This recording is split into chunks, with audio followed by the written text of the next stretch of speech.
This is the January 4th, 2022 Commission on the Status of Elections meeting. Oh, This meeting is being recorded. Yep. All right. Hello, everyone. I will call. It's 6:01. Roll call. Commissioner Chesson. Present. Clark is absent. Dunkerley. now he's there. He's on mute. Oh, I see you, Commissioner Clark. Let's see. Yeah, I'm here. Sorry. Awesome. Thank you. Dunkerley is absent. Edwards. Present. Hertan Present. and Lomeo. Present. Thank you. You have a quorum. Thank you. And the first order of business will be to have a listing for a motion to accept the Board of Supervisors findings that circumstances of state of emergency continue to exist, etc. Is there such a motion? I'll be So happy moved. to make. And I'll Yes. second it. All right. Any discussion? Sorry, who roll- was the motion? What do you want to say? Chesson? Chesson moved, Edwards second. Is that amiable? Yes. Great. All right, roll call vote. Chesson, Aye. Clark, Aye. Edwards, Aye. Hertan, Aye. and Lomeo. Aye. Great, I motion think we carried. all have Jeopardy buzzers, Yeah. to make them up. All right. So public comment. Are there any hands raised for public comment? There are, let's give it a few seconds here for members of the public to raise your hands. So, and my host, Latria, will get the timer ready. So our first public commenter is Paul Soto. Paul, we are unmuting you. Please accept the unmute and you'll have 3 minutes to speak. The timer will start when you begin speaking. Thank you. Good evening. Paul Soto from the Horseshoe. My comment is, it's on the agenda. Yes, Well, sir, if you want to speak during an item on the agenda, you have to wait until that item comes up. Yeah, that's what I just said out loud. I would just like to talk about voting in general then. Sometimes I kind of miss that because this next election is probably going to be the most critical that we've had in a long time, because there's going to be elements that are going to be introduced into and factored into the decision that we're making when we go to the booth that is unprecedented. And so what I'm looking for, without being specific, what I'm looking for is more definitions. You see, because the government should be accessible to the public, meaning that you should have just a basic, even a high school dropout, a 10th grade education should be able to come and access city and county government and be able to look at an agenda and have definitions of particular items, especially with these particular certain items, that there's more clarity on them, so that the public, when approaching, they're able to make an informed decision. Without that, there's a degree of research, and you have to ask questions, and then we don't know what you mean by it. I could know what I mean by it, and I can know how I interpret something and how I perceive it, but I don't know the way that the city or the county does. And I'm learning that if the city and the county perceives or does things a certain way, that is reality. And that's very confusing. That is very confusing, because the county and the city are the ones that are determining the reality and the context in which I'm existing as a human being, but it is not consistent with the reality that I'm actually experiencing. And so that disconnect can be bridged with just definitions, because then we're working from a more objective view of what it is that we're doing.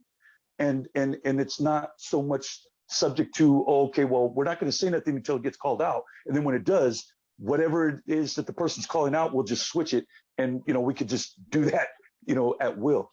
And so, welcome back, everybody, and let's get ready for the fight because it's on and cracking for, for the next 6 months. Thank you. Okay, thank you, Mr. Soto. The next speaker is Luke Milner. Luke, please accept the unmute and you can go ahead and the timer will start when you begin speaking. Hi, thank you. My name is Luke Milner. I've to help initiate a pilot of open source voting in our county. And I made a couple of comments in previous meetings that I thank you for considering. So I just want to give a brief. I was fortunate to meet with Mr. Mike Fall, my registrar's office last month, and he's a very professional and thoughtful guy. Really pleased that he takes his job so seriously, and I think he represents the office very well. He briefed me on the work that his office does, and he told me that he's doing due diligence now on the idea of open source voting, though he added that it's not the only novel idea that his office has been asked to study, and that there are a lot of other details for the office to consider, even though Voting Works has offered to support the pilot. He said also that Voting Works has been very helpful so far, and I think we agreed that the idea of open source voting has a lot of appeal because it promises to dispel a lot of the rumors that propagate after every election and unfairly impugn the work that they're doing in his office.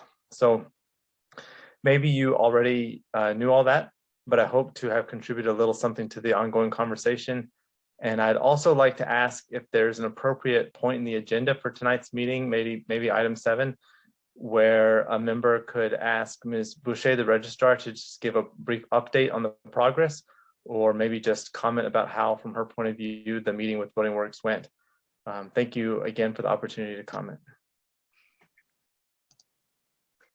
Okay, the next commenter is Mr. Brent Turner.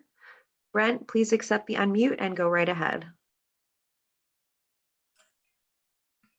Good evening. Thanks for allowing me to make public comment here tonight. I wanted to associate myself with the unexpected comments of Mr. Milner.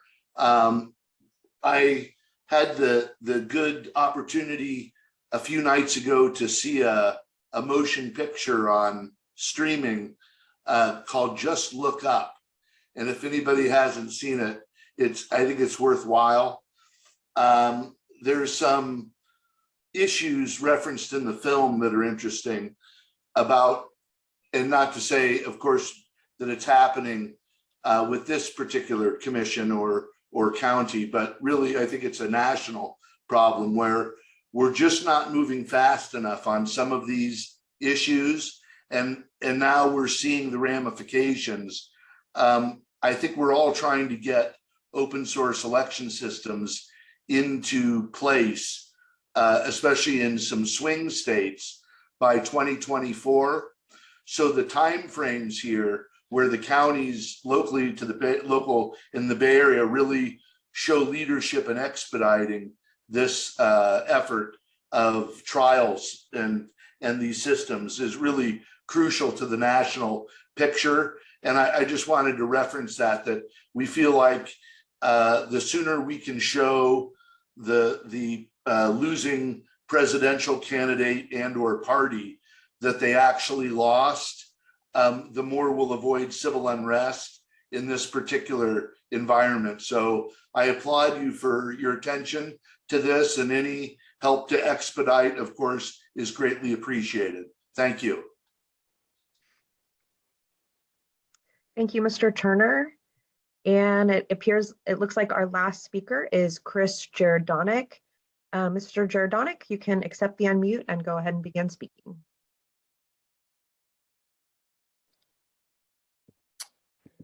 Hi, everyone. This is Chris Jerdonek. I'm the one that gave a presentation at the last meeting. And I wanted to give a couple quick comments. First, I wanted to give an update on the topic of open source voting as it's been happening in San Francisco. This is what the previous 2 commenters were discussing. At the last Board of Supervisors meeting before the holiday break, there was introduced a piece of legislation by the Board of Supervisors to start the pilot process forward for an open source voting pilot during next November's election. And that legislation is going to be heard before the Rules Committee next Monday. And if you may remember, to do a pilot next November, our board needs to submit a plan to the Secretary of State by February 8th. So this legislation would need to pass before then.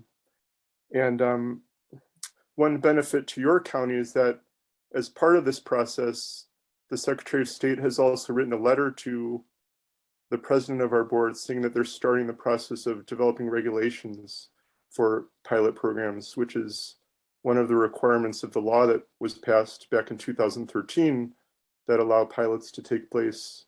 So hopefully, because of what we're doing in San Francisco, if Santa Clara ever wants to do a pilot, it will be a little bit easier because those regulations will already be completed by then. And then secondly, I just want to give a heads up that there has been a significant development on the internet voting topic. So I will say something about that during agenda item number 9 when that comes up before you. But there has been some developments since the last meeting. But I just wanted to give you a heads up right now. So thank you. And that concludes our public speakers. So thank you to all the speakers. I'm glad you're keeping the topics alive. We've had discussions during those periods where the county board of supervisors permitted us to have subcommittee meetings. We have a technology trends subcommittee, and I believe in the past we've discussed open source voting, and we were very much in support. What you may see as pushback has to do with taking advantage of a commercial pilot. So don't mistake the lack of enthusiasm for participating in a commercial pilot with an enthusiasm for open source voting to be adopted by our county. So that's the extent of my comment. So thank you all for those comments. So we'll proceed now to approve minutes. If there's a motion to approve the minutes of the December 7th regular meeting. So moved. I so move to approve the minutes of our last meeting. Let's have Edward's motion, and can someone second? Second. Thank you, Commissioner Lomio. All right, roll call vote. No discussion. No discussion, sorry. Any discussion? Yeah, I just want to point out that there's a typo on packet page 14, item 7. There's an extra period at the end of the sentence. Oh, Stevie Lucky. Sorry. That's good. So approved as amended.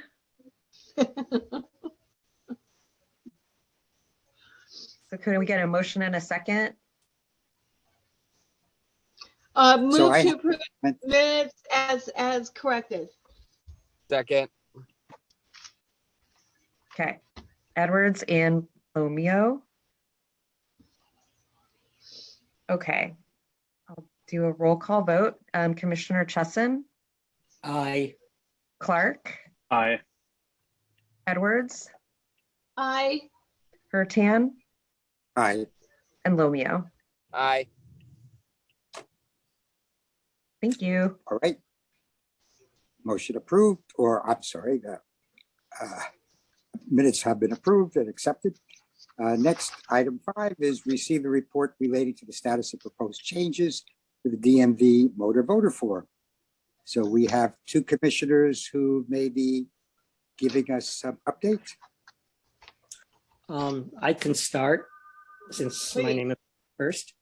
Yeah, Swanee sent me, Commissioner Edwards sent me some comments on the mock-up that we had made. Due to the holidays, we weren't really actually able to meet prior, but we're planning on meeting sometime before the next meeting via Zoom to discuss her suggestions.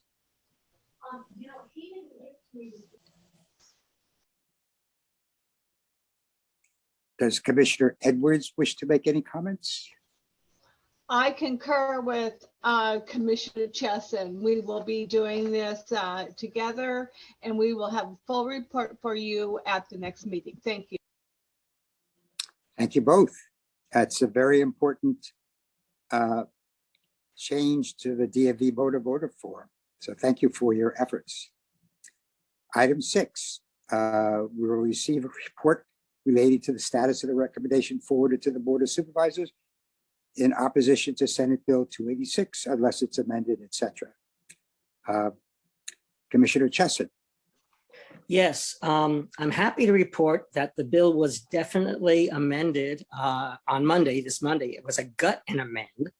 It is now relates to specific elections by the Orange County Department of Education, and it would have absolutely no impact on our county's ability or any county's ability to implement ranked choice voting. So assuming that they don't further gut and amend it to be back at how it was, I think we can not bother to have this agenda item on future agendas. But I did have a question, and I guess this might be for Stephanie. How do we communicate this to the Board of Supervisors? I will have to investigate that. I can touch base with you offline. Okay. Yeah, because they no longer need to worry about making a recommendation on it since it doesn't impact our county at all. Okay. If I need further instruction from you or information, I'll contact you. Otherwise, I will follow the proper channels to communicate that. Yeah, basically, yesterday they did a gut and amend on it. All right, And thank you. I'm sorry, Chair Hurton, it looks like there's 2 members of the public. Oh, one of those members is Commissioner Dunkerley.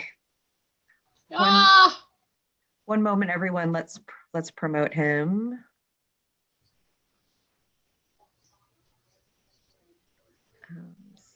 So Commissioner Dunkerley, there we go.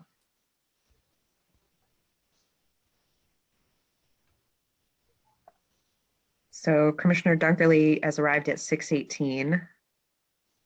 I would have been here earlier, but I couldn't find the link.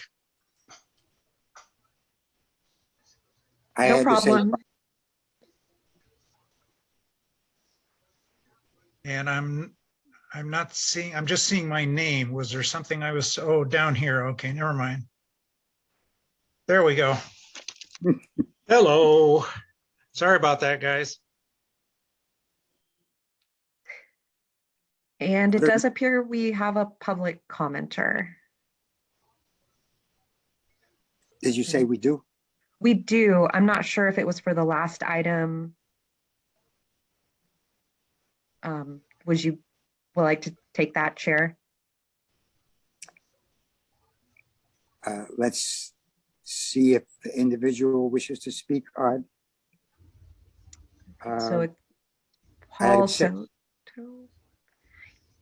Let's see, Mr. Soto, if you can accept the unmute, and I don't have the agenda in front of me. What were the last items? Can someone help me? It was receiving the report in opposition to Senate Bill 286 unless it was amended to permit ranked choice voting. Thank you. That felt awkward in terms of like you were like actually deciding whether or not to allow a person from the public to speak. I'm not saying that like anything was intentional or meant by that, but as a citizen, that was very awkward to experience. And I think a lot of it has to do with Zoom itself, like where if I was in person, I'd be able to wave at you. Yeah, that's what I want to talk to. But it felt weird because the meeting is about me. I represent the public. And so I get favor, precedent, deferment, all of that because I am the public. You know, when we're working, and I think that sometimes even that just needs to be said. You know, like I just said right now. One second. I know what the issue is. Yeah, Are you number 6. I know where I'm going. speaking on Yeah, item yeah, 6? I know exactly where I'm going. I know Okay. exactly where I'm going if you wouldn't have interrupted me. Okay, so ranked choice voting. The way I understand ranked choice voting, and I don't know what you said about your language, the way that you use language, I don't know what that meant. All I know is that using that form of voting isn't democracy. It's just not. There's no way that somebody can rationalize ranked choice voting, because this is not the person that the voter, when they walked into the booth and were exercising their rights as an American citizen, the Chicanos died for in Korea, in World War II, in Vietnam, getting drafted into Vietnam. We represented the largest group that experienced the casualties in Vietnam than any other group. And so these are the things that I'm talking about in terms of citizenship. And when we're talking about democracy, democracy is predicated upon the will of the people. Demos kratis. Demos meaning people, kratis meaning power. People, power of the people. And so this is, I know, like what I'm saying to some is rudimentary, but however, we may know it intellectually, but we don't see it in practice. And I do not see anything about ranked choice voting being anything resembling democracy. Okay, that's number one. Number two was the definitions. Is that if you're not defining what something like that actually means, because it's so new, then it has kind of like a mysterious, ethereal kind of, there's nothing concrete to it if you're just coming into these meetings. Now, I can go ahead and do the research on my own, but what I'm saying is that for the county to be able to, if you're bringing up something that is new like that it should have a definition installed in the order so that we can understand what this is and what this means from a public perspective. Thank you. May I respond briefly to Mr. Soto? Go ahead.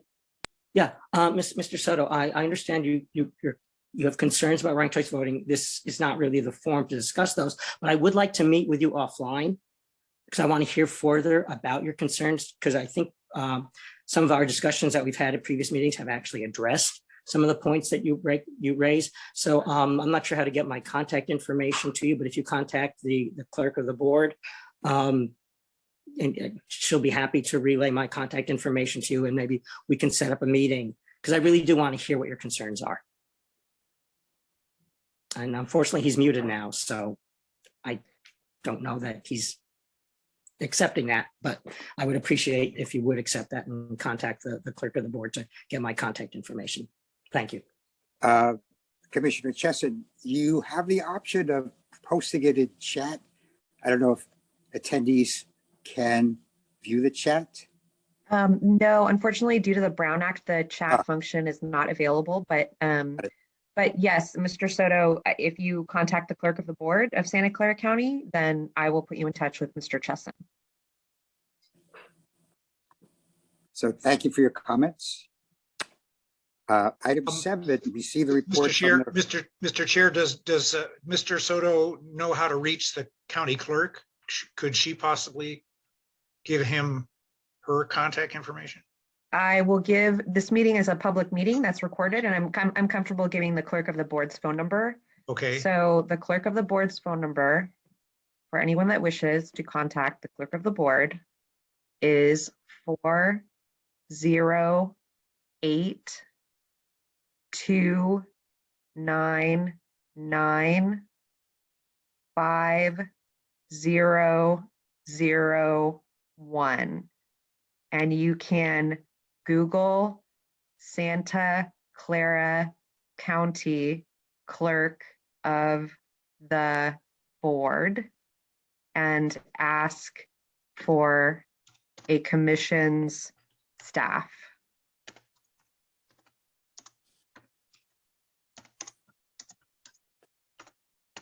Also, I will ask the speaker's forgiveness if he thought that I was interrupting what he was trying to say. After about 1 minute, I wasn't sure whether you were commenting on item 6. So I just wanted, as a procedural matter, to make sure it was relevant So it was not an intention to interrupt you. So forgive me if that gave you the appearance that I was interrupting you. All right, we'll proceed to item 7, which is a report. I've just lost the agenda, so it'll take me a minute to get it back. All right, here we are. So receive a report from the ROV related to the status of current voting equipment. Good evening, Commissioners. Matt Morellis, Assistant Registrar of Voter. What we'll do is, if you are interested in an update on the meeting that we had regarding open source pilot project, Shannon can speak to that after or at the end of this report. I'm going to just give a couple of updates regarding the items that we had been talking about in previous meetings on this item. There's not been a lot of movement since the last time. I guess the one piece of information is regarding the risk limiting audits. The regulations were adopted, the new version of the regulations.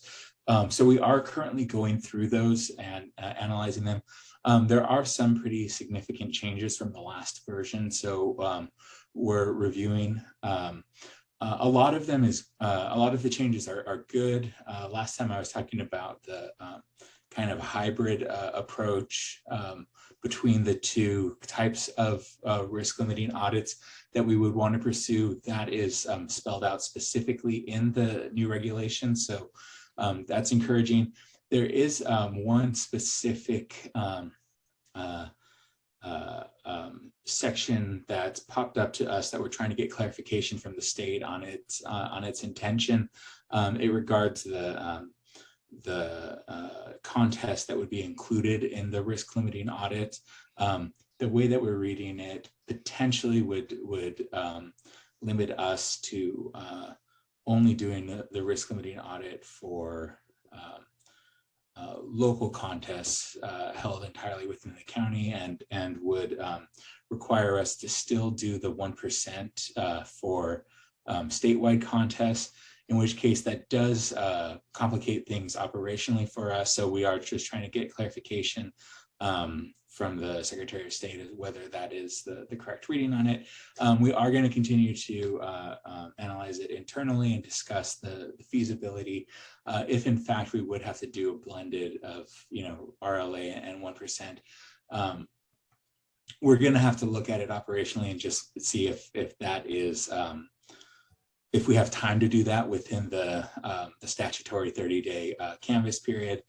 It is something that we're still interested in doing. We just want to make sure that we're not committing ourselves to more than we can accomplish, in that legal time frame, because we don't want to jeopardize meeting our legal obligations to certify the election on time for obvious reasons. Aside from that, we are, as I reported last time, we are expecting some updates to the software that we're using for electronic poll books and for our voting system to be approved prior to the June election.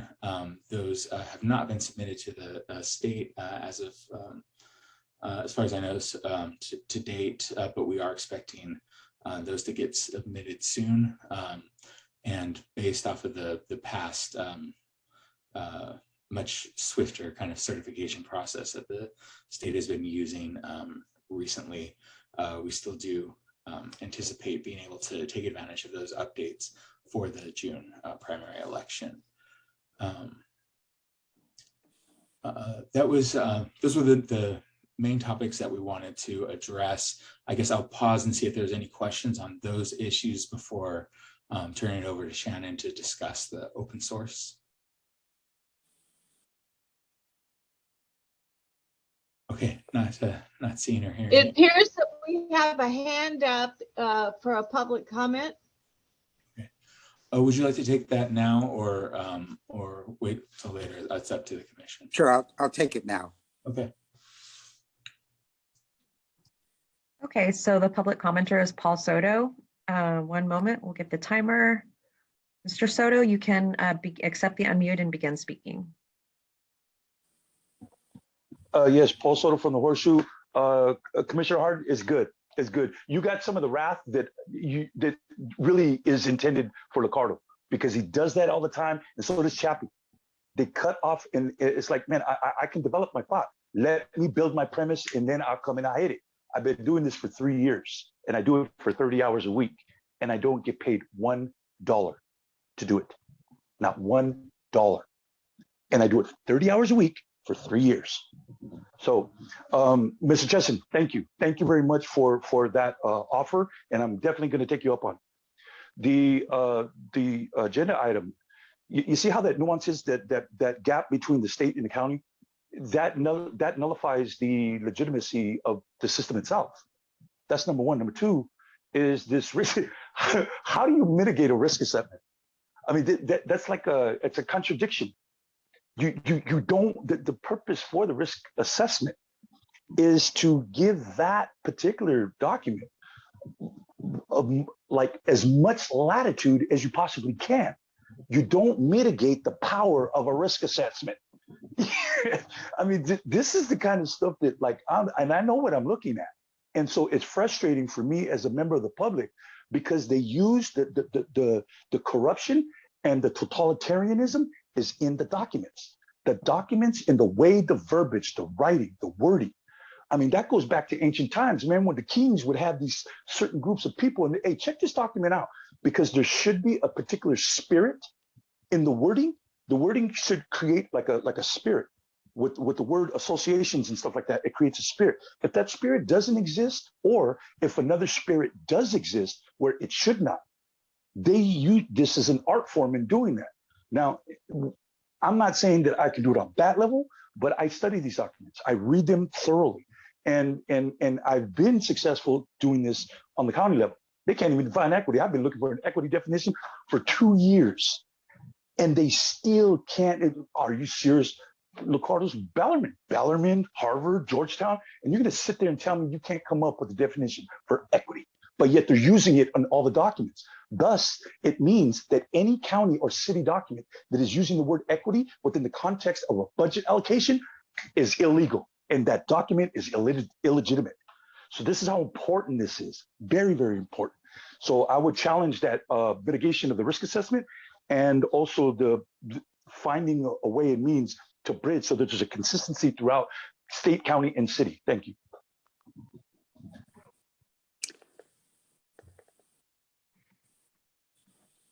Are there any other comments? There are not. All right, so we can continue with the Registrar of Voters' comments about ranked choice voting, I guess. Actually, it was on the open source voting sorry. system. No Yes. problem. So actually, our meeting went very well with Matt and Steve, who came out a different Matt Rowe, and we actually went over our time. It was good. We got to demo. They brought each of the off-the-shelf pieces and explained about their company and their goal of working with election officials to really hear what election officials are looking for in a system, and just how to, wanting, really, this part I really like wanting to get feedback and have communication with election officials on parts that are working well or not working well.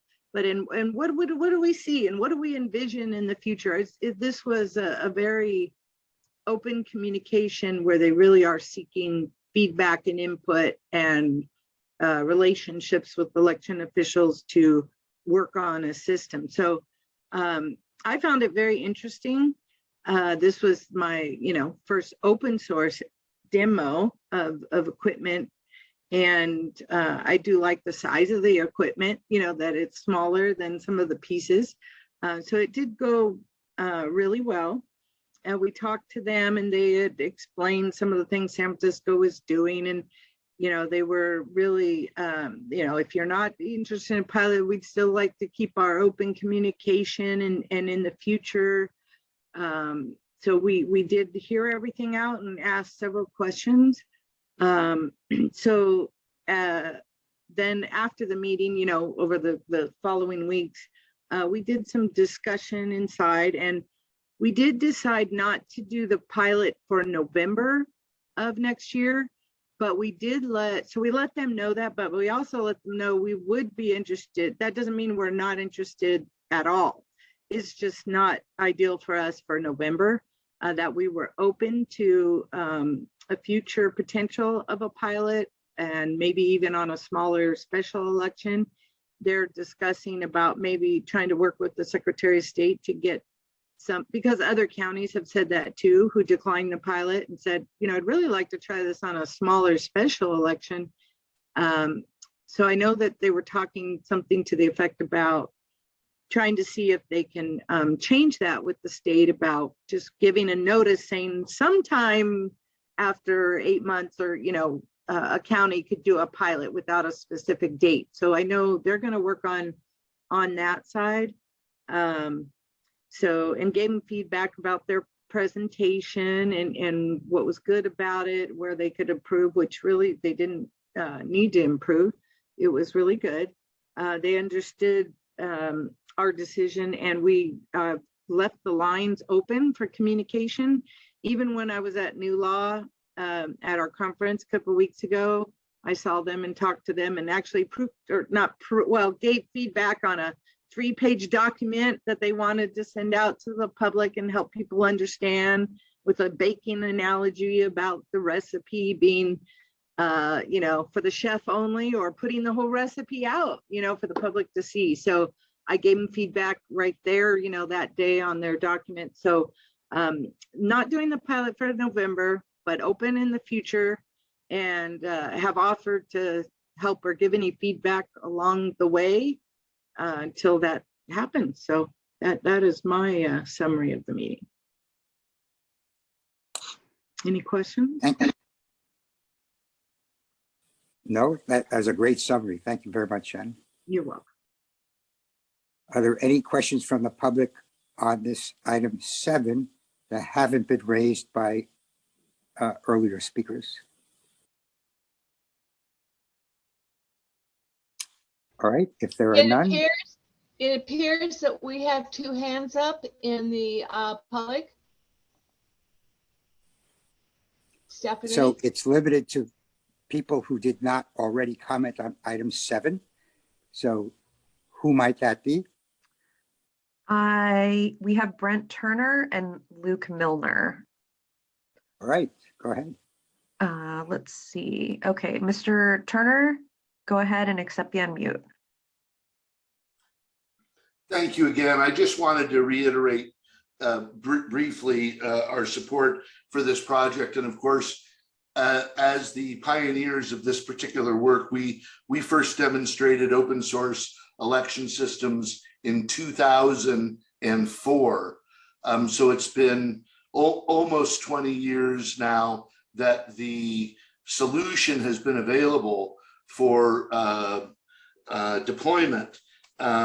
Well, strike that. It's just been a few months since it's been available for deployment through VotingWorks.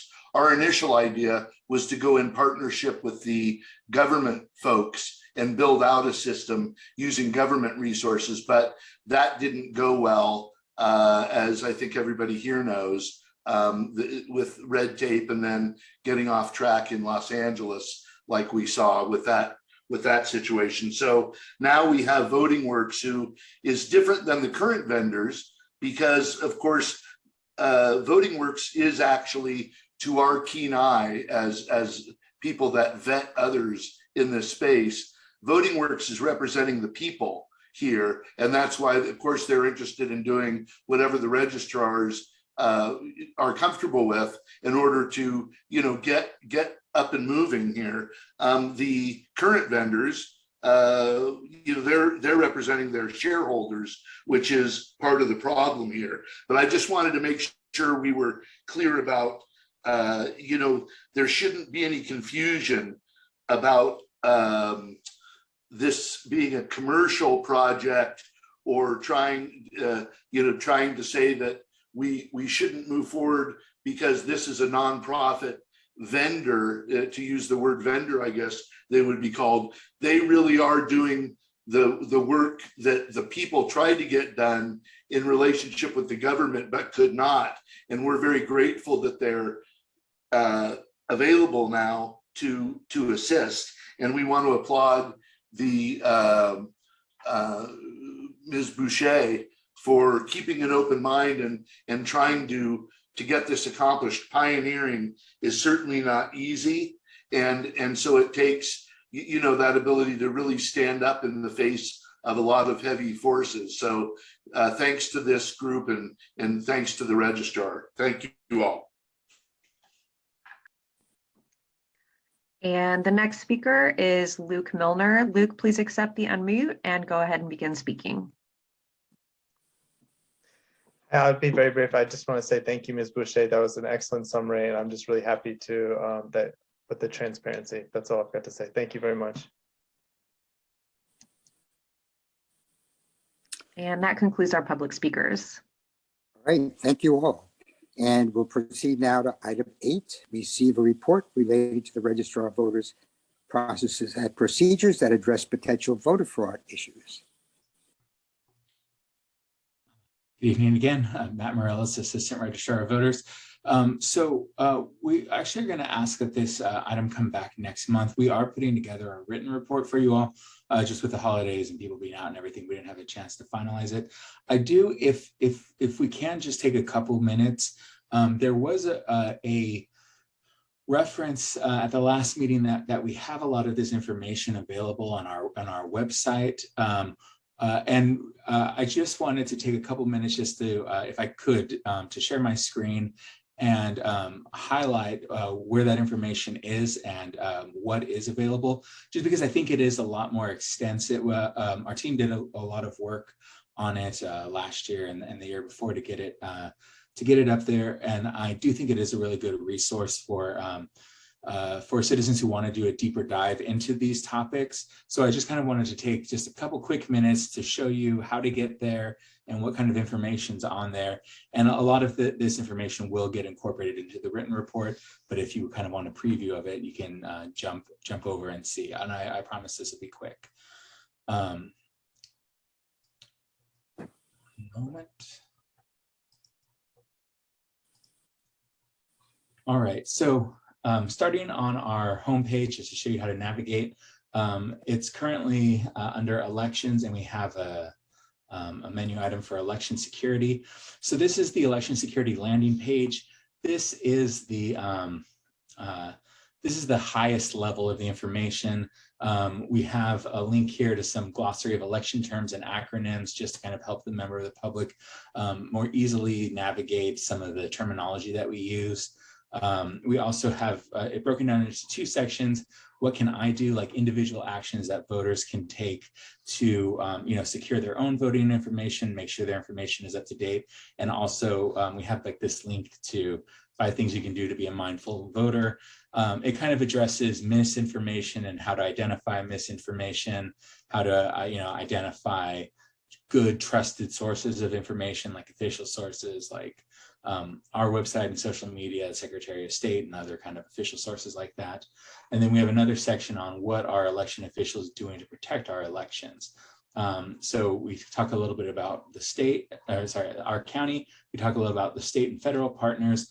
There are a lot of links in here that allow people to do a deeper dive. So for example, we've got this link, what is the county doing to boost election security, where we talk more specifically about our actions related to cybersecurity, our partnerships with state and federal agencies who specialize in this kind of thing, how we process voter registration data, and then some of the things that we do related to our voting systems and ballot counting practices.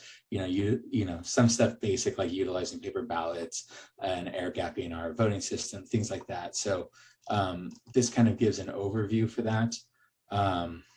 We also have a link to more details about the the voting system and the specific security issues related to the equipment that we use and how we deploy it at the site. So you can see the overall approach is we've kind of staged it so that a member of the public can go as deep into it as they want. Like if somebody just wants a general overview, they can just click one link, see the kind of concise overview.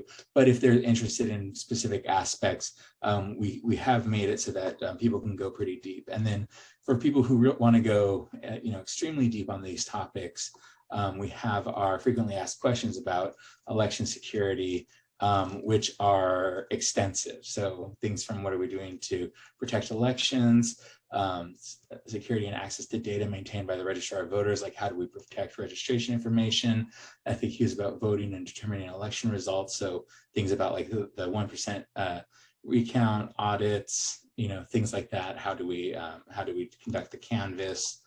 And then FAQs about our voting system testing, like explanations of how the remote access vote by mail system is made secure, how our core voting system is made secure, things like that. A lot of the topics that we've talked about within the commission, I'm sure a lot of it, might not necessarily be revelatory to, longtime commissioners who are really familiar with these topics, but we wanted to put it out there for, so that the entire public had access to this kind of information. And again, our expectation isn't that, every voter or every person who comes to this website is going to click on every single one of these links. We just kind of made it staged so that, again, as I said, you can kind of go as extensively into it or as shallowly into it as you see fit. Are there any questions from commissioners? Yeah, my end. I have my Go hand. ahead. Go ahead, Commissioner Dunkley. Thank you.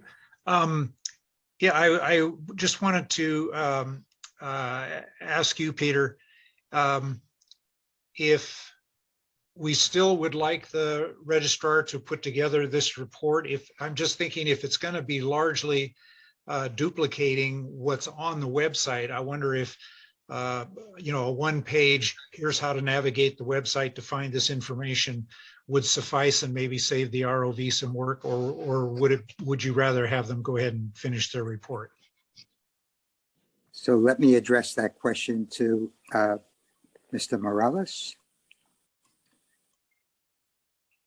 We could do it either way. I mean, we have made a good portion of progress on the report, so we could finish it within the next month. It would save us a little bit of time if you just wanted the one page, obviously. So it's really just whatever the commission thinks is going to be the most helpful. So let me ask you, what form is this like it would be available to distribute as a PDF? What would be the nature of that report? Yeah, it's more of a single document type of report. So it could be something that could be packaged as a PDF, something that we could post to our website, something that similarly, if you downloaded it, you could share to, contacts that you had. I know that was the initial kind of idea, which was like having something that was like a canned single document that could be easily pointed to. I understand that the kind of the extensive amount of nature of information that we have on the website, potentially can be daunting. So the idea was putting it together in one document was kind of what we thought the original request was. That sounds useful to me. Yes, so I would like to see that report completed because it would represent a nice handout to give to commissions, committees that are investigating election security throughout the United States, within the state of California, within different political groups who say, well, what is Santa Clara County doing? It's a little bit more easily communicated than giving somebody a URL to go to a website. So I would favor completing that work. So thank you for that. Are Absolutely. there any other commissioner comments? Yes, I have a comment. Would that document be available, for instance, in our next agenda packet or a month after that, so that you wouldn't have to send it out separately to the commissioners? Would Yeah, that be easier for? Sorry, done. didn't mean to cut you off. Yeah, our plan is that we would have it done in time that it could be attached to the next agenda. All right, thank you. Any other commissioner comments? Just to point out, I believe that there is a member of the public with a hand raised. Would the clerk of the board care to recognize the commenter? Sure. Paul Soto, Mr. Soto, please accept the unmute and go ahead and begin speaking. Yes, Paul Soto from the Horseshoe. Mr. Morales, that is that. Thank you for that courtesy, for extending that courtesy to the public, so that because it showed a comprehension and an intuitiveness to what it is that the public needs. Because sometimes these meetings they become very esoteric, very, very esoteric, but it's not intentionally so. And so sometimes I got to come in and I got to kick the door, man. Hey. The language that you guys are using is so inaccessible that, where do I catch up? And because these meetings, if you guys want to talk amongst yourselves, you can, go ahead. But these are public meetings. And sometimes that's forgotten. And that intuitiveness that you had to go ahead and extend the public that courtesy, man, really, thank you. I appreciate that.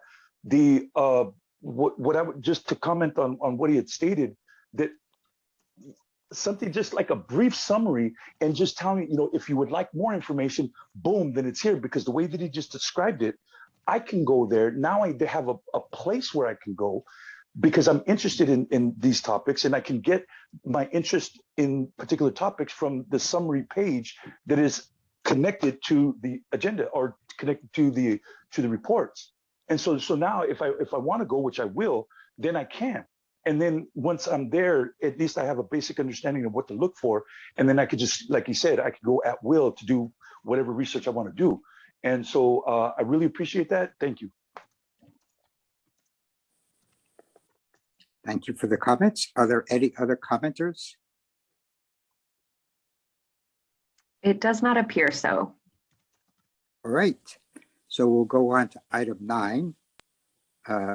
Consider recommendations relating to internet voting.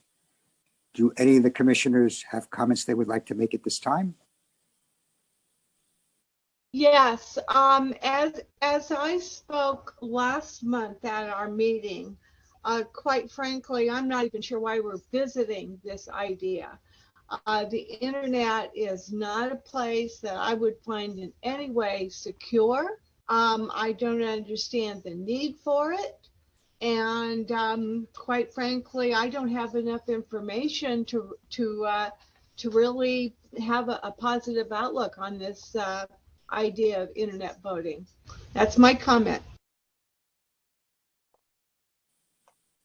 Commissioner Chesson?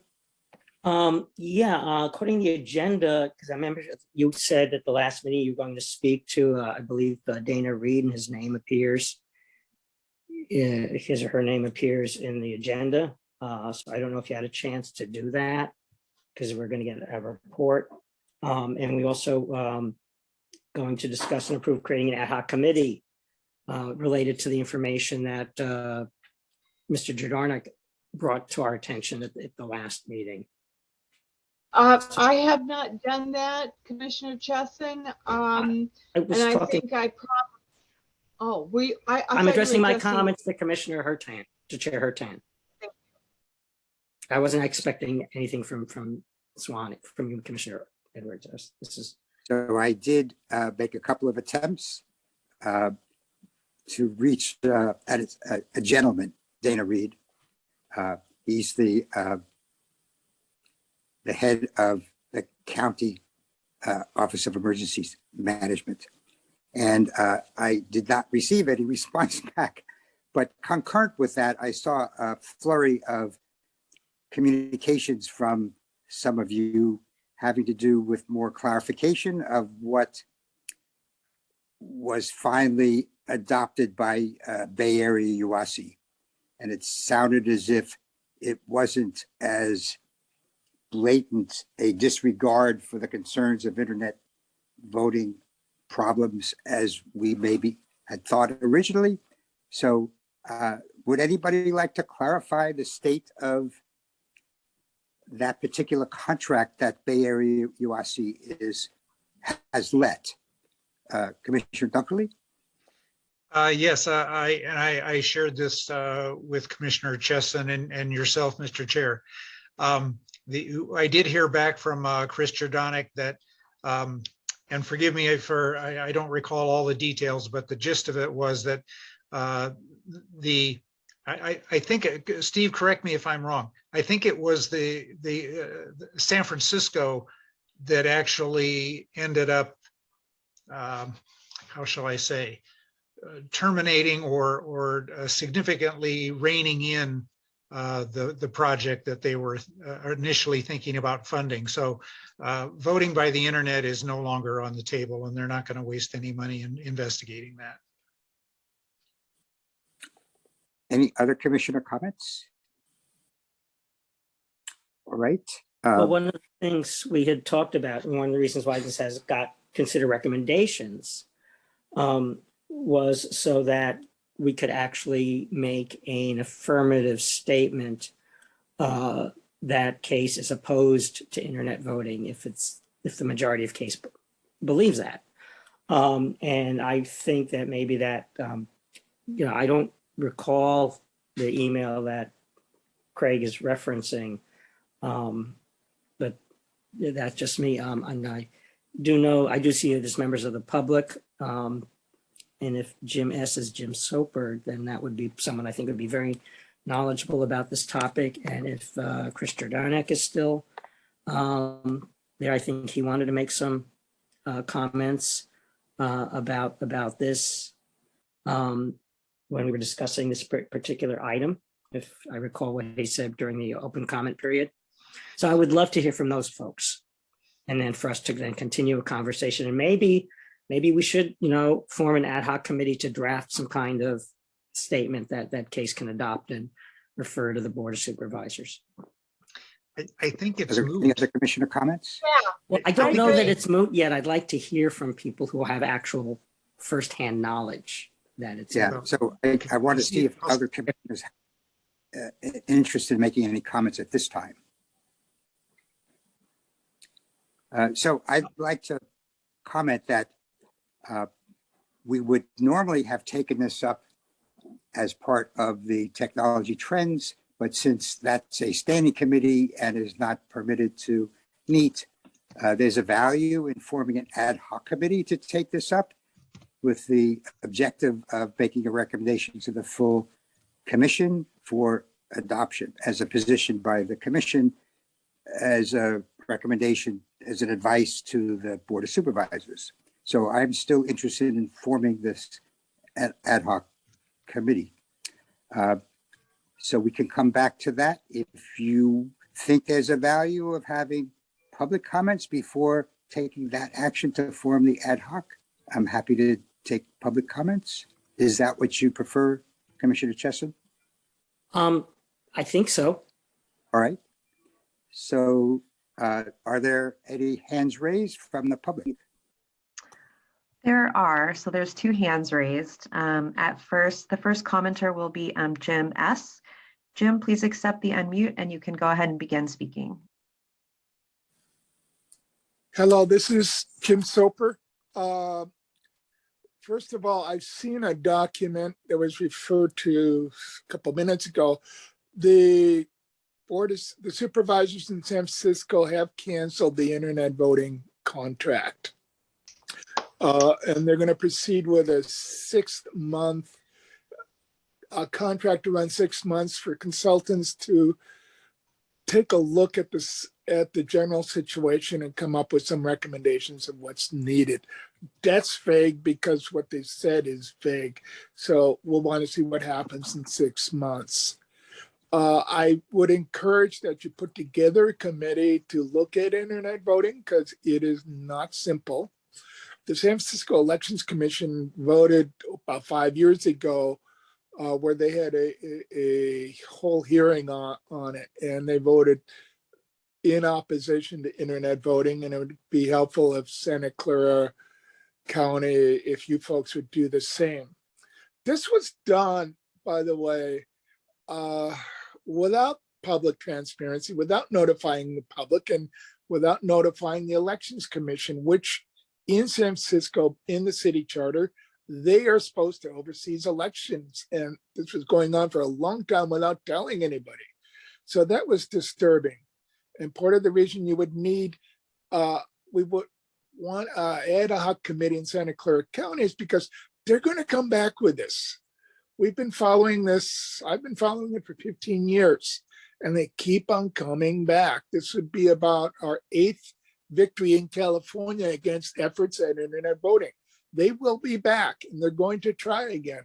A big part of that, understand, and part of the reasons we have to resist is that internet voting is seductive because it's easy. It's easy for the voters, at least up to certain limits. Voters don't know how to check their software to see if it's authentic, if they're really communicating with who they think they are. There's been plenty of hacks putting up fake bank sites, Bank of America and so on, and that can happen here. And it's also easy for election officials. And we all know, have a hard enough job, a very hard job. And anything they can do to make their job easier would be better. But this is not what we want, and this is not what we need. So please move forward with that ad hoc committee to study it, because I think it's important in the long term. Thank you very much. And the next speaker is Chris Jerdonek. Chris, go ahead and accept the unmute and you can begin speaking. Hi, everyone. This is Chris Jerdonek. So as promised, I want to give you an update and just kind of follow up on Jim's comments. But after last month's meeting where I did the presentation, 2 members of the Board of Supervisors met with staff at the Department of Emergency Management in San Francisco. And then there was President Walton and Supervisor Haney's offices.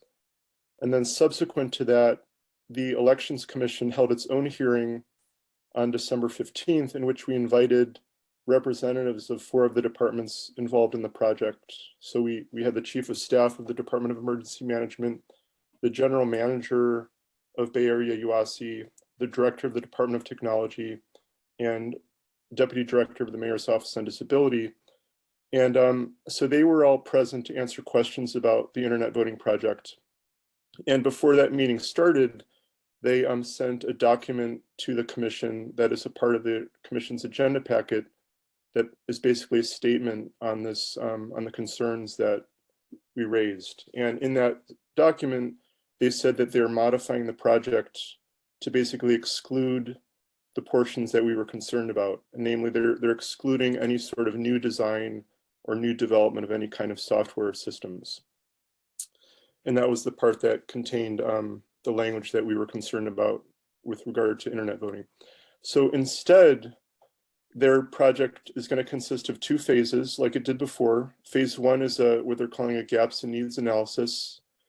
And then phase 2, which originally is the part that contained the development of the internet voting software, they are instead just going to use that money to buy off-the-shelf hardware, I think, that is to support ways of voting that are more accessible and that are allowed under current law. So I'm guessing things like maybe at-home printers for people with disabilities, maybe sip and puff devices and things like that, just hardware to support people with disabilities. So I think there is still a potential for being involved in the gaps and needs analysis phase. Maybe one or two of you might want to inquire into how to be involved in that portion of the project, just to make sure things stay on track. But as the previous commenters suggested, and some of you have suggested, I do think it would be worth, independent of the Bay Area UASI project, to develop a policy position on internet voting in general, because like others have said, this is a topic that keeps coming up. And I think it would be worth you just having something on the record on this topic. So that about covers it. So thank you.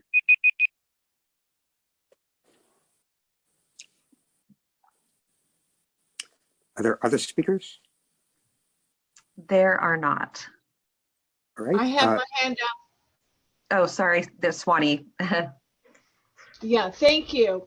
Okay, now that you're all clear about how I feel up front about internet voting, I have a question.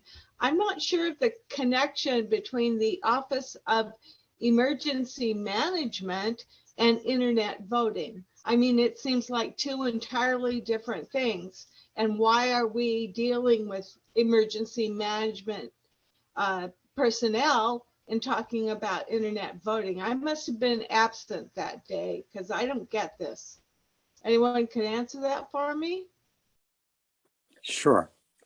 So it appeared as if the Bay Area UASI, which is funded by the feds through Department of Homeland Security, I believe,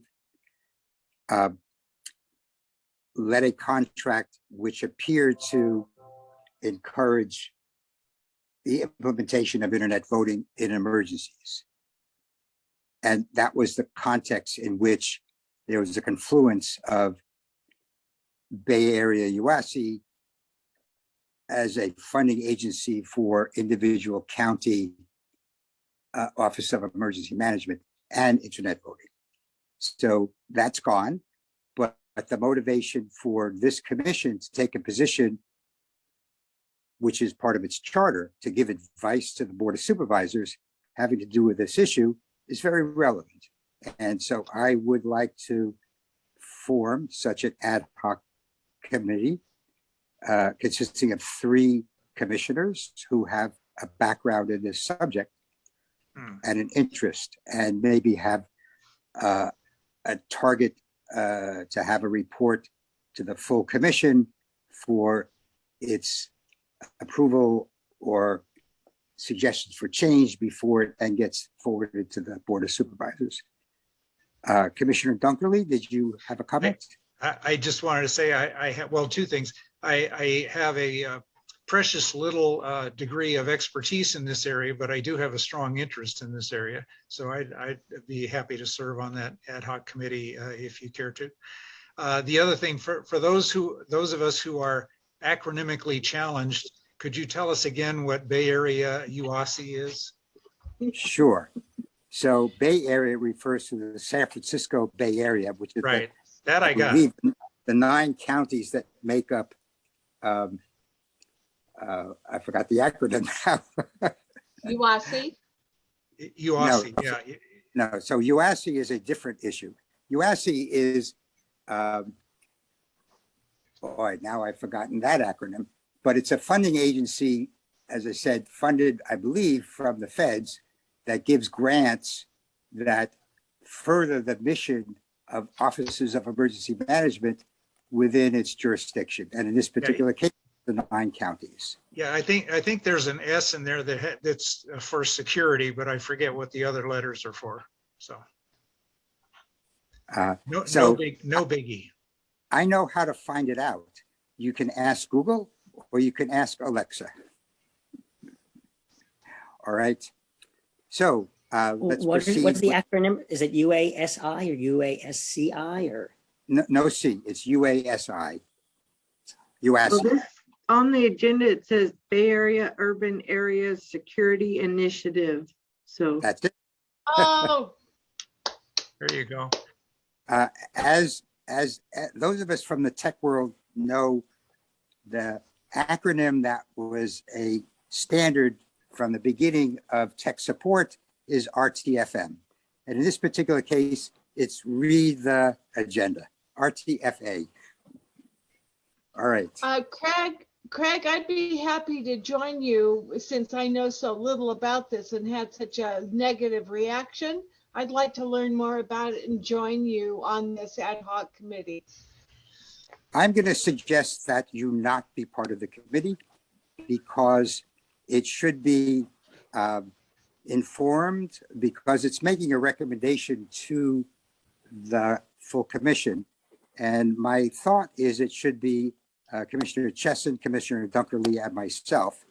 But I'm happy to take a counter view from any other commissioner. I would, as I mentioned, Peter, I would love to be on it to learn more about it.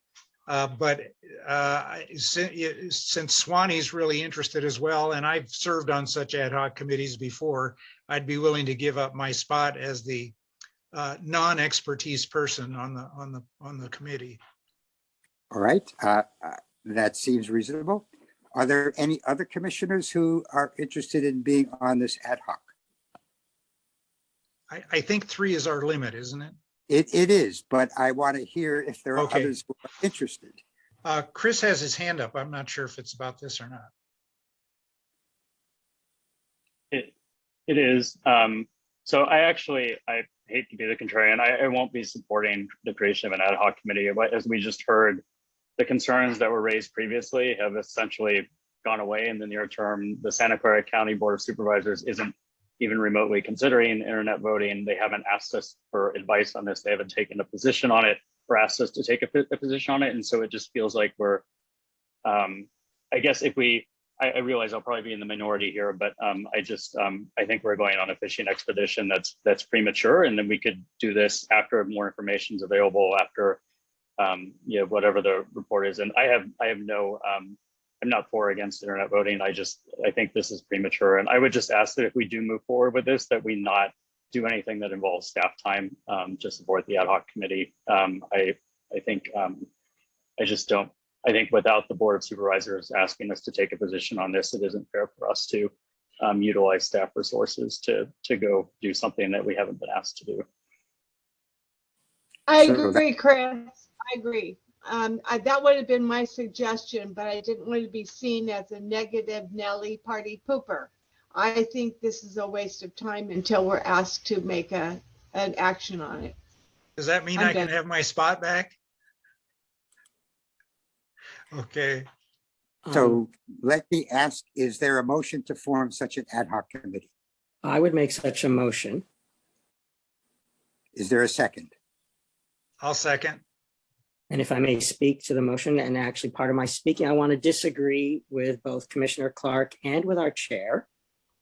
I think Commissioner Edwards would be an excellent person to have on the committee because she expressed interest in learning about this, and she would be a fresh pair of eyes. And I don't think this committee has to rush its work to have a report next month. It can take its time. And I also disagree with what Commissioner Clark said, because it is part of our charter to be anticipatory about issues. And also, ad hoc committees do not take up any staff time whatsoever. They are totally self-supporting. No staff is involved at all. Even in our standing committees, no staff is involved at all. So I don't understand well, you have your objections, and your opinion is a valid opinion, but I disagree with that. And like I said, frankly, my hands are currently filled with other projects not related to CACE right now, and I would prefer not to be on the ad hoc committee. I think if it's the chair and Commissioner Dunkerley, who is a technical person, and Commissioner Edwards, I think that would be fine. And I have time. I have the time to do this now. Do or don't? Are there I any? do. Okay. So I think Commissioner Clark had a reasonable concern, and I think the concerns were answered adequately, in my opinion, in any case. So I don't see that as a reason not to proceed. But let me make one more call as I said at the beginning, I anticipate something like a 6-month life for this ad hoc. So I'm not anticipating that it be 1 month. And the reason I had suggested that Commissioner Edwards not be on it was only because there was already a spot filled with a non-techie. And I was thinking that ideally it would be 2 techies and 1 non-techie. But hey, if we don't have 2 techies, so be it. Are there any other techies who may be available to participate in this commission, in this ad hoc committee?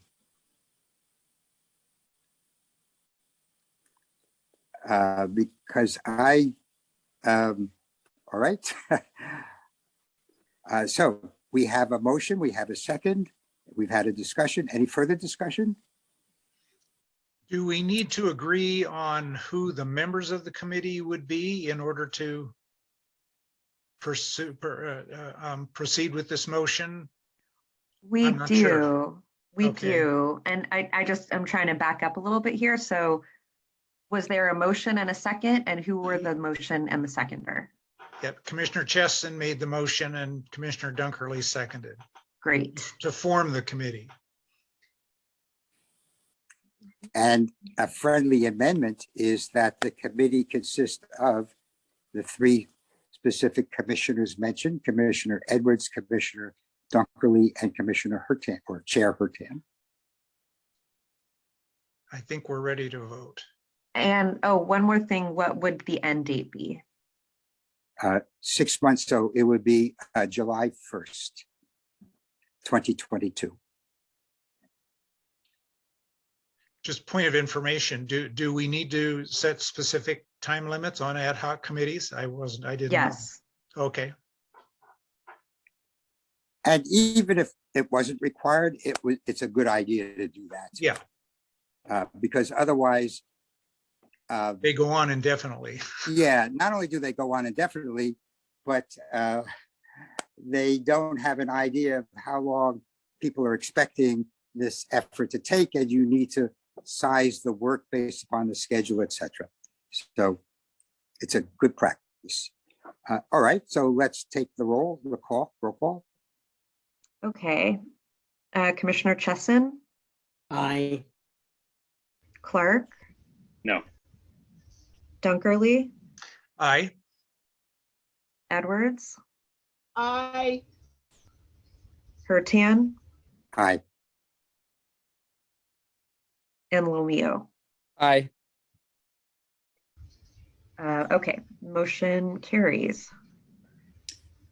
All right. So that now, are there any comments from the public on this item 9? Is this item 9? I've lost my place again. There does not appear to be any public comments. All right, so let's see. So we go on to item 10. 10. So I believe we've already taken care of item 10A, and item 10B and C are null because there are no standing committee meetings. So we could proceed to item 11, receive Office of the Registrar of Voters reports on 5 items. Thank you for waiting. I had a bite of my bar for dinner. So that was quick. So for the FGOC on December 20th, Monday, I did a report back per the request of Ms. Supervisor Chavez about reporting on how we select vote centers and then any issues with observers regarding the election. So basically, you can all get a copy of that report from the December 20th meeting, but excuse me.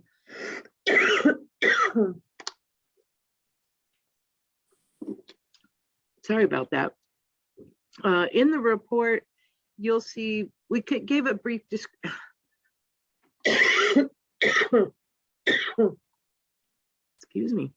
a brief description of the federal, state, and actually our own internal ROV policies and requirements that we consider for vote centers. Talked about the 15 criteria the state has that, talk about proximity to minority communities, communities with low vehicle ownership, etc. And we talked about the ADA requirements, like that are federal kind of and state, that we go out and do a survey. We survey every vote center for ADA requirements, if we can do any mitigation on slopes for ramps, to make a site suitable. Otherwise, the site is denied. Assess parking and lighting and security of the area and storage in the vote center room, because we have to lock up the equipment and ballots. So we did explain all of that, and some of the data we use from like the American Community Survey, the Department of Transportation, and the county transportation and the state transportation. So we gave some examples and explained in the report how we select a vote center. And then I went on to myself in the report went on to explain some of the observer communications and contacts that we had for the September recall election. And, we in our office, as you can see on our website, and I hope you all know, we are all about transparency and inviting observers in. I think you even get our notice about coming to observe our election canvas and processes and pre-lat on the voting system, etc. And we post that for the public to come in. So we do believe in transparency. We had a record number of observers come into our office for 6-7 weeks every day, which was great. Some followed professional courtesy and behavior, and some did not. We had observers at the vote centers that also had the same, some followed procedures and some did not, or the guidelines. We just had an abnormally high number of, disruptive and really, overly aggressive observers for this election, this last recall election. So, those included, like I might have mentioned on a prior meeting, an observer grabbing a Sharpie out of a voter's hand, who, was there to vote, removing Sharpies from the voting booths inside the voting system, yelling misinformation about elections and Sharpies, like, for example, Sharpies invalidate your ballot. You're not supposed to use those, even though this is the recommended pen by the vendor, because it's fast drying pen to go through the scanners at the voting system. So there was a lot of misinformation and aggression that we hadn't seen before to that extent. So what we've been doing, and ever since that election, working internally, we've created a cross-functional team, and we have been working and did a debriefing about the incidences and what went well and what didn't go well, and where we can improve or change things, and maybe tighten up the guidelines. We were in communication and willing to talk with, the CACE CEO, which I'm a board member on, or the state Secretary of State's office. So we're looking at our policies and procedures and guidelines about observing. We're working with the county director of security for facilities and looking at options. We are looking at ideas such as increasing our, a rapid response team that can go out to a vote center, when called, and get there fairly quickly. Some roving teams. So we are looking at a lot of different solutions, and we'll be making those decisions over the coming months, and where we're going to implement those. And we're looking at adding training on de-escalation training to our vote center workers, the training that we do with them. So we brought the issues we experienced and some solutions already that we are looking into. We were asked to report back in March on this, us implementing some of these ideas. They had a few of their ideas which kind of aligned with some of the things we were talking about, but the two board members took it very seriously and expressed their concern about what happened at the vote centers, the items that we were reporting on, and they are very supportive by what they stated into if we needed any of their help with any solutions, to reach out to them. So we told them thank you, and we would consider that. And we're already working with county administration and other county departments. So we told them basically, we are definitely handling the situation to counter some of the experiences. That was basically what the report was on December 20th. Any questions?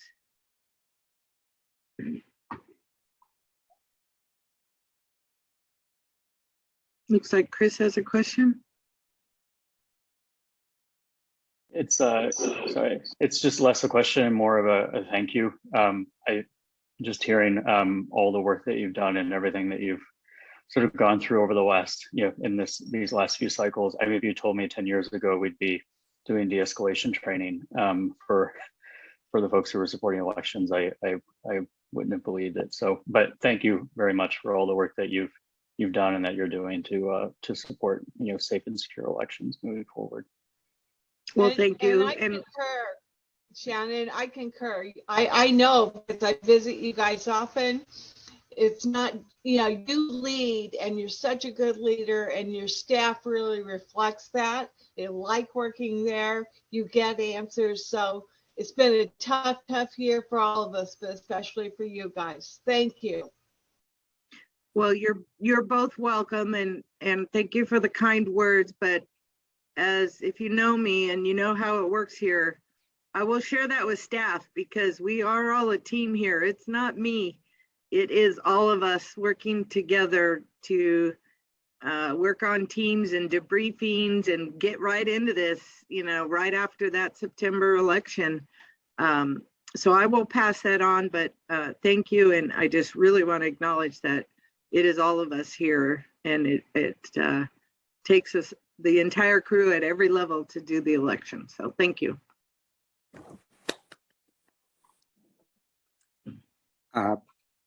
You have additional items that you wish to?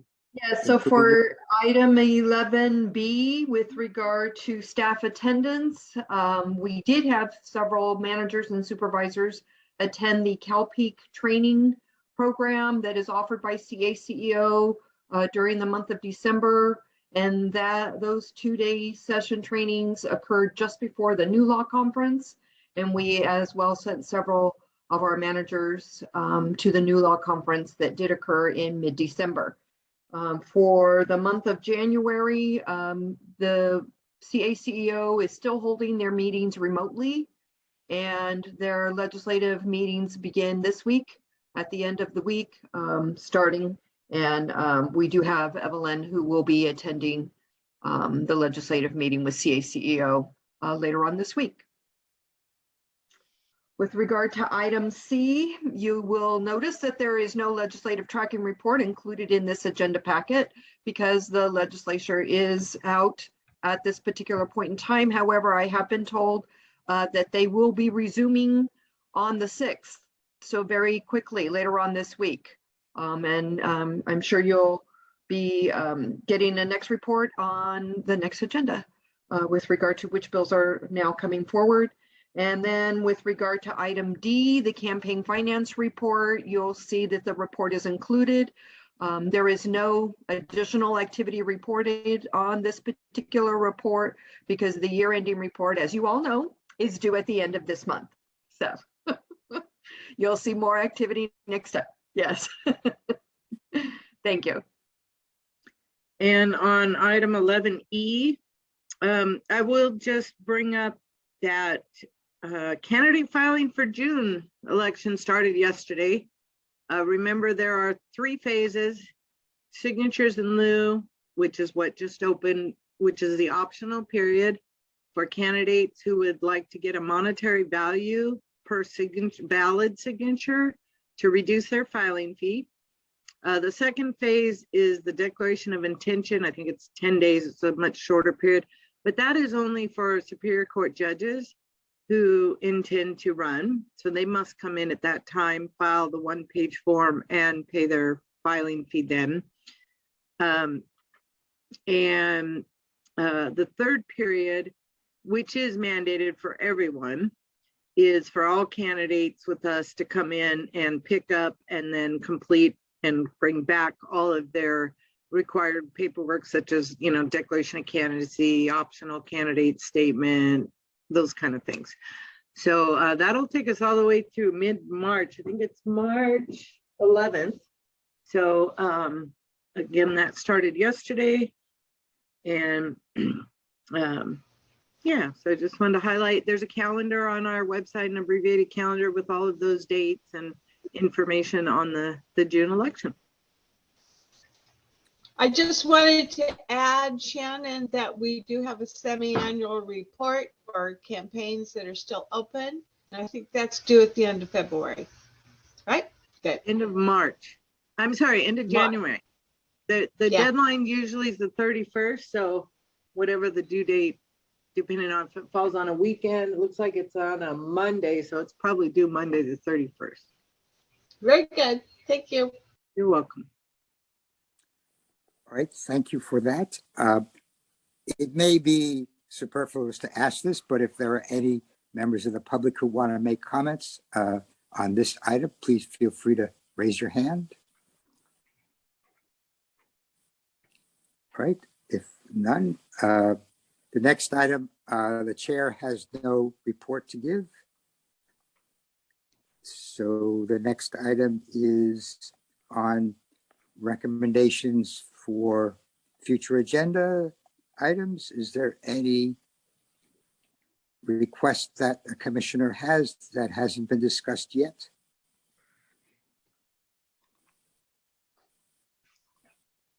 And then you also see the list that had been raised previously, 5 items. On item 13? Item 14. Yeah, but item 13, I have a comment. Oh, go ahead. I didn't see your hand. Yeah, well, I got distracted by a phone buzzing. Anyway, yeah, I just wanted to ask that what was item 6 on the October agenda, having to do receive a report relating to the status of the recommendation forward to the Board of Supervisors regarding ranked choice voting. It, for some reason, wasn't on tonight's agenda, and I think it should have been, but I'd like it added to the next agenda because while in October we were expecting FGOC to hear that recommendation at their December meeting, they pushed it to their January meeting. So it's not going to be heard until January 20th. And who knows, they may push it again. So I would like to see that added back to our February agenda so I can let people, or the clerk of the board can let people know what happened at that meeting or if it got pushed even further. And I am planning to attend the January 20th meeting to speak on that item. Very good. Thank you for that. Any other comments? This is Clerk Stephanie. I just have a quick question so looking at item 14, I guess, do all of those A, B, C, D, and E stay? Well, it looks like we've already addressed item D, the internet voting issue. True. So I guess follow up on that for next meeting, or do we wait till our report is ready 6 months out? I think I would prefer to take it off, and then the folks that are responsible for bringing that report back, if you all could keep track of that, that would be helpful. We would do if it. you're Could we amiable. just list it as a future agenda item? I mean, or we could keep it on. That Yes. and this is how we're this is the best way to track it. So Yeah. Specify July. okay, July 1st, yeah. July 1st. Okay. And I'm also not sure why 14C is there. Is that waiting for the report back from FGOC, from what FGOC and then the board do, or? Probably. It got a little crazy at the end of the year. So, because is that being heard on January 20th? Or is it risk? Well, no, ranked choice voting, our recommendation on ranked choice voting is being heard on, It's being heard on January 20th. Okay. unless they push it. Unless they push it. Okay. Yeah. Well, then, can we add the agenda item, Steve, for our Commissioner Chesson, for you to give us a report on the meeting on January 20th? Yeah, that's why I would like what was item 6 on the October agenda be added to the February agenda. Okay. Got it. We'll make a note of that. Yeah. Thanks for your patience. Sure, no problem. All right. And this may be unusual, but does any member of the public have any items that they think the commission should have in a future agenda? There We've is got one hand up. Yep. Oh, now it's up again. It went down and then it went up. Okay. Chris Jerdonek, Mr. Jerdonek, we're going to allow you to speak and go ahead and begin. Hi, so is this, I was confused, is this item 13 or 14? 14. Okay, Well, 14. I'm sorry, it's really 13. Okay, then I'll speak later. Sorry about that. I'll speak later. Okay, it's now 14. Okay, all right, okay. Okay, so I wanted to make a quick comment on letter D. And I just wanted to basically speak to the value of you, discussing this at a future meeting, even though it's not in response to any sort of body asking you to look into it. And the reason is that when Bay Area UASI went forward with their project, they didn't go to you to ask for your opinion on this topic. But if you had a position like that on the books already, you would have been able to refer to that very easily, which is one of the reasons that it helped us in San Francisco, is because we already had that on the books, as opposed to having to scramble for who knows how many months to come up with a position. So I do think that it is very good that you are moving forward with that, because you never know when something similar like this might come up again in the future. And it's also a topic that a lot of members of the public may be interested in for various reasons. And if you're able to explain to them the pros and cons, it could be good for you as a commission. So that's all. Thank you. Thank you for that comment. That's very valuable. Any other speakers? It does not appear there are any other speakers. All right, so we'll move on to item 15, announcements and correspondence. I have none. Any other commissioner have a announcement? Yeah, it's actually more of a query, and it's actually related to what the upcoming FGOC meeting. And I guess, Stephanie, question. I've got additional articles that I'd like to add to that agenda item or legislative file. I'm not sure what the proper terminology is. What is the deadline for getting that into their packet, and who do I send those to? Let's see, Steve, you can send those to me. So the January 20th FGOC meeting, the agenda will publish on the week prior, on the 13th of January. A different team works on the committees, so I'm not quite sure how exactly their processes work, but if you send whatever you'd like to me, I'm happy to forward it on. I mean, if you could get it to me by this Friday, that would be best. Yeah, I expect to do that get that done by the end of the week, or over the weekend at the latest, so you'll have it on Monday. All right. Any other commissioner announcements? So I'd like to speak up in favor of helping find a commissioner for supervisory District 2. If one of you can remind me who District 2 supervisor is? I believe that's Supervisor Chavez. Okay. Mhm. So if any member of the public or any commissioner knows of a candidate for applying to be on this commission,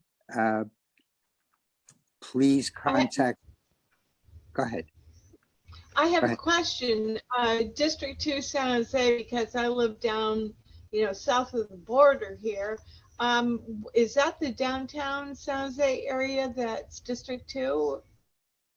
Do you know? Does anyone know? There's a map on the county's website. Okay, now I'll go ahead and look at that because I do have someone in mind, but I'll take a look, make sure he lives there. Or you can Great. actually go to the Registrar Voters website and there's a look up my district and you can enter their address and it'll let you know if they're in District 2 or not. That is true. There is also, so just largely it is the downtown San Jose area Great. and east of that. So like Very good. Allen Thank you for your help. All right. So I think that's about it. Are there any reasons not to adjourn the meeting at this time? If I hear no objections, the meeting is adjourned. All right, Just want to everybody. say Happy New Year, Bye, everybody. Happy New Year. Everybody and Happy New Year. Happy New Year to all of you as